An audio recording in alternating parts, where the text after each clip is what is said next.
Welcome to the Dog Advisory Council, a trusted resource for dog owners and enthusiasts. Today we will be talking about why your dog refuses to walk, and what should you do. When working with a dog who suddenly refuses to walk, you have to understand the reason why he won't walk, and then work on helping him get back to the enjoyable part of walking again. This could involve understanding fears or pain, or it could be addressing your leash and walking technique. When working with a dog who refuses to walk in general, you should understand what's going on in his doggy brain and how you can help him enjoy his time out again. Assuming that your dog has just suddenly decided that he isn't going to walk anymore when he was previously fine, you'll want to get to the bottom of the reason why.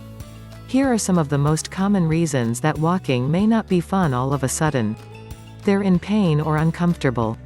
The main reason for a dog suddenly dig in his heels and refuse to move forward is because they are in pain.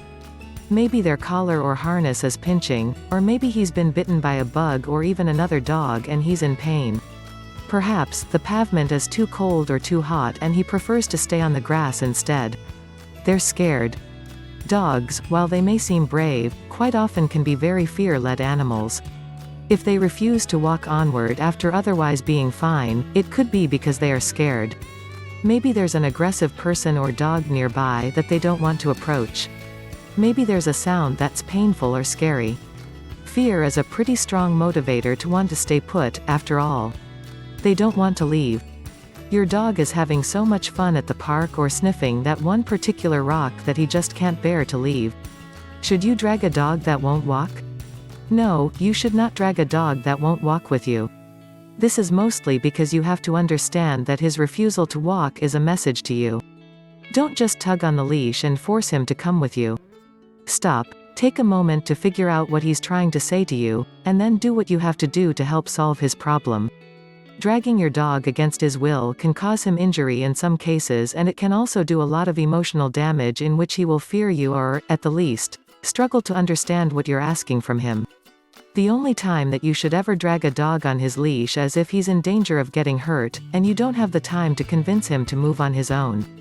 To get to the bottom, and end, of your dog walking problem, here are the steps to follow to make it a concern of the past.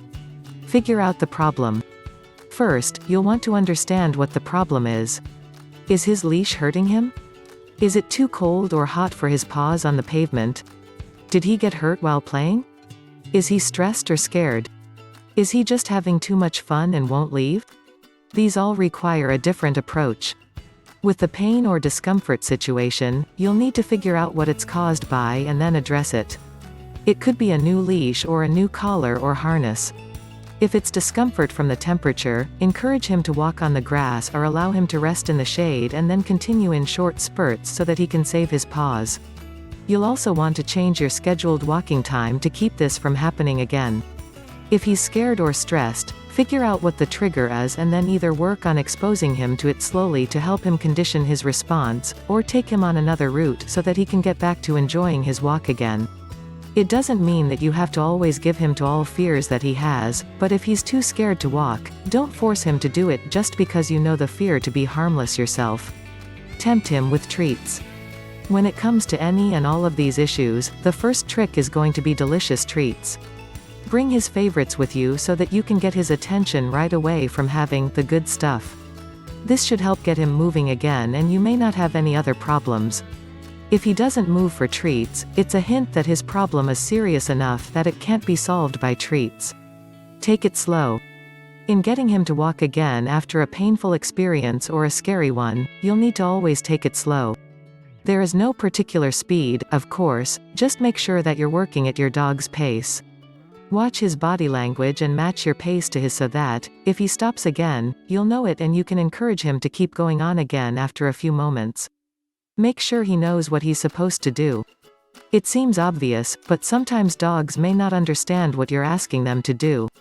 Why do you want him to move forward after he's been sitting under a tree with you? Why are we suddenly going right when he wants to go left where the good smells are? If he doesn't know what you're asking, you'll need to teach this to him. Be kind rather than firm.